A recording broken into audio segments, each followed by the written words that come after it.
I got the flavor, I got the flow. Captain D's, I'm about to show. I'm the one, the king of the game, spitting fire, igniting the flame. I'm unstoppable. What's up, everybody? Captain D's here, and today I'm going to be doing something that you guys have been requesting for non-stop, and that is my Garp list. I've been known to play some Garp here and there, and I love it so much. I think it's like a budget Lucci, but it's just so much different and so much more fun where you're just attaching Dons, smashing the bodies, and just pop, pop, pop, pop, pop. It's so fun. It's so fun. So let me show you what I got. This is my most recently updated list. It's gonna look a little different than what you've seen in the past. Obviously, you got 4 Brooks. That's the cornerstone of the deck. Same with Rebecca's. Instantly, you need them every time. Brand news are a very good resource engine for it. Get some stuff in the trash. Helps with geckos. Obviously, if you hit all the Brooks and Rebeccas that go in the trash, it's really upsetting. Because of that, I thought about playing Moncherie, but I haven't really found good enough space for it yet. But that's a consideration for me. Besides that, the newest addition that I've had have been Navy cards. 3 Kuzan. I don't think that I've had 3 in there since last video. Kuzan's very good. You get it on the board, you get the hand refill, which is crucial in Garp. You're losing hand size every turn, so getting Kuzan out, getting the brand news out are very good. Borsalino is another new ad. I think it's really good to have just some sort of turn 4 play if you don't have anything good. Borsalino is very good for it. It's also nice to pull from Gecko, so it's a solid addition. And going brand new and then swing it brand new and swing it leader can be okay, but also pretty mid. So besides that, the last card that I just recently added was a 5-drop Smoker. Most of you people have no idea what this card even is, let alone it looks like it's a fake card because it looks so cool. But no, it is a starter deck. This is actually from the first starter deck I've ever bought for myself back in OP08. This is my favorite deck. And this card is really good, especially when there's going to be cards that are down to 0 pretty consistently. You can get the double attack off. That's a huge plus. Going against Enel is getting them from 2 down to 0 or 1, making them trigger that effect really strong. Going into law players when they have 2 life left, bam, just smack them and then smack them, because you're gonna be able to clear their blockers pretty easily as well. And the best part about this is can't be KO'd by effects, so it's really good into Lucci and it's really good into Enel.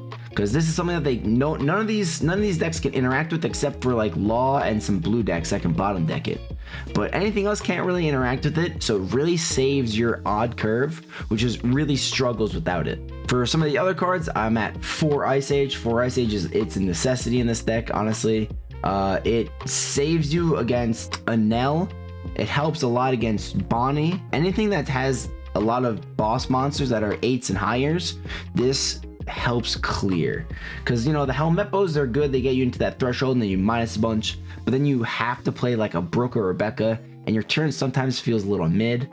Now the Ice Ages allow you to play Sabo a little bit more free, Gecko's a little bit more free, having that kind of big swing potential that you don't get as much of in this deck. But with that being said, I'm down to 3 Gecko Morias because you don't always have stuff in the trash, because it doesn't always pull the right stuff. It's more for value than for killing, from what I've felt with this. So a lot of times I will play Gecko as like a setup and pull out Kuzan and brand new, draw 2 cards essentially, get my body really wide, and then I can kind of start doing whatever I want after that.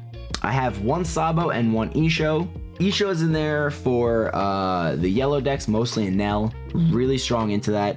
The secondary effect of having everything Don X1 -3 cost, really strong, but this card just never really sticks. So you really want it for that immediate effect.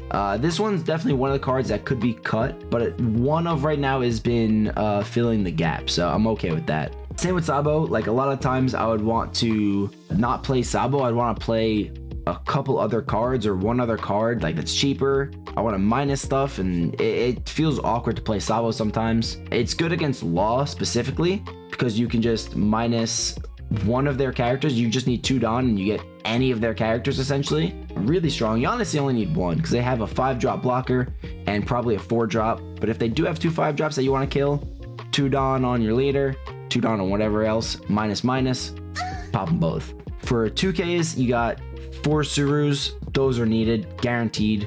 I'm only with 2 Tashigis because they're Navy Searcher, or they're searchable with the Navy tag by Bernu.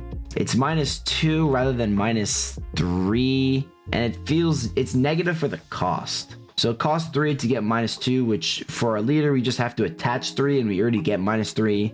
So usually we don't want that. We want cards that give extra minus rather than less minus in the cost.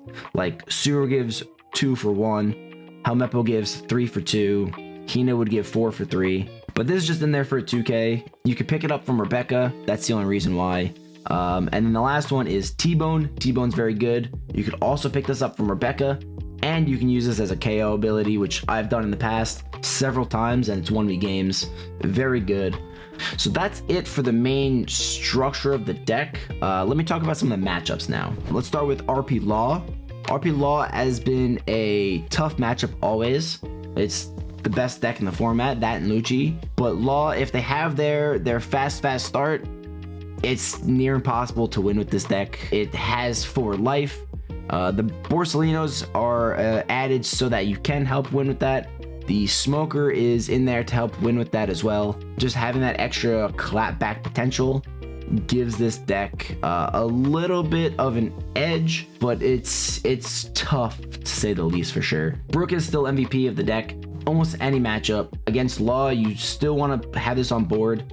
If they have to use a Gordon to get rid of this, by all means, they're going super negative on that, especially when they want to use that on like our Sabos, our Borsalinos, definitely our Smokers. So we just want to make sure that they're playing suboptimally and we can kind of clear their stuff as efficient as possible. We definitely want to go on the even curve, brand new into Kuzan or Borsalino, but usually Kuzan is the best. And then from there, you can kind of minus using the leader, swing with whatever you want, like the brand new, swing with the Kuzan to minus their stuff, play the Brooks, the Rebeccas, start walling up and protecting yourself.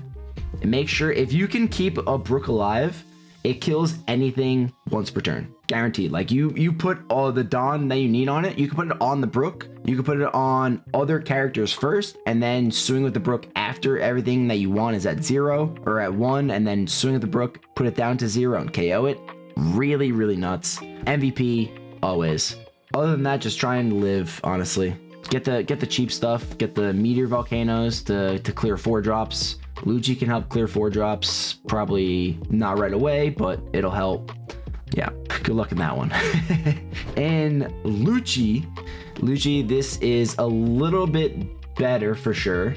I can beat Lucci's fairly consistently with this deck. Kuzans are very good. Smoker is very, very good. This card cannot be KO'd, so they have to swing over it, which is really tough for them to do until they get their geckos out, which you can clear their geckos, especially if you're going second, like you should be favored. And going first, you really want to play Smoker on 5. That's going to be the main way you get a good win. Swinging 7s every turn that can't be KO'd, they have to invest their entire turn just to killing this, or if they play the Brook. The Brook, I will admit, the Brook is the card that kind of counteracts this, but not every list is running a lot of them. Some are running maybe like 2. Very, very few lists are running like 3 or more. My friend is a psychopath that actually runs 4 of them. Cross AI actually hate tweeted about him. That was hilarious. But separate note altogether. This card's really good. If it sticks, you're gonna have a good time. Geckos go for value, always value in this deck, and then just kind of push the tempo. Use your Dawn efficiently to clear their stuff as they're putting it out, and then you can win. As for Enel is a similar game plan. Smoker is really good in that matchup. Kuzan's really good. Isho, almost MVP, is a 1-of, but not MVP level status yet for it. You really want to pull their top like boss characters, ripping the aces, the Yamatos, Katakuris. Really, really insane for it. Obviously, shoot for Isho in that matchup. Obviously, shoot for Brook. It's a little tricky with Brook. Brook may not be necessarily the MVP right away in this matchup because you're at 4 life. They're not going to have too many Gadatsu targets besides Kuzan or Brook. That's all it's going to be. So you don't want them Gadatsuing your good stuff. So kind of play a little slower, get your, Borsalinos out. Brook is pretty solid because they'll, you can minus stuff pretty easily. Smoker again, really insane. But you don't want to focus on the lower characters in the Enel matchup, because you want to hit them on the turn where they want to start going for like Katakuris and stuff. So once they play the first one, get rid of that immediately. Play like a Helmeppo, minus some stuff, or an Ice Age if you have it. Ice Age it down. Rebecca, Brooke, pop their bodies. Have enough Dawn to play like a Kuzan or something, and you kind of just keep the board wide when they play their one character, and you should be good. And then finally, Bonney is another deck that I've seen come up a lot. This deck does pretty well into Bonney. Main win con for Bonney, I would say, is swinging with the Brooks. Obviously, swinging with the Brooks to kill their blockers is very good, especially when it's their Hawkins. If this is the last one, you swing with everything else, and then you minus stuff down to 1. Swing a Brook, KO it. It can't use its ability. You're putting a lot of pressure in, and your top end should be able to clear it. The only problem is if they drop the Zoro and you don't have the immediate response. If you don't have a Kuzan on board, you don't have an Ice Age or Helmeppo or anything to minus it or something to KO it, which you should have, because that's the deck is like half minusing, half KO. It's like a roulette wheel, half minus, half KO, and then that little green zone, that little extra spot is the blockers. So you should have something to protect yourself with at all times in this matchup, but it does get a little tricky if you're getting like really bricked up. Brooke's really good in this matchup because you could trash their kids, you could trash anything they have. All their blockers are pretty cheap besides Hawkins, but Bartolomeo, Rosinante, Rouge, all are gone like on impact. There's no way that any of those are going to survive any turns. You just pop them as they come out, and then Bonney starts getting, their hand size gets weaker and weaker and weaker, and you start pushing a little bit heavier and heavier, and then you win. I hope you guys enjoyed this deck. It's been my pride and joy, my little baby on here. This deck is so much fun to play. I really love it. Make sure you check out the other lists, the other iterations of this list. I'll put them up over here. They're so fun. They look a little different. Almost always all black, barely any red.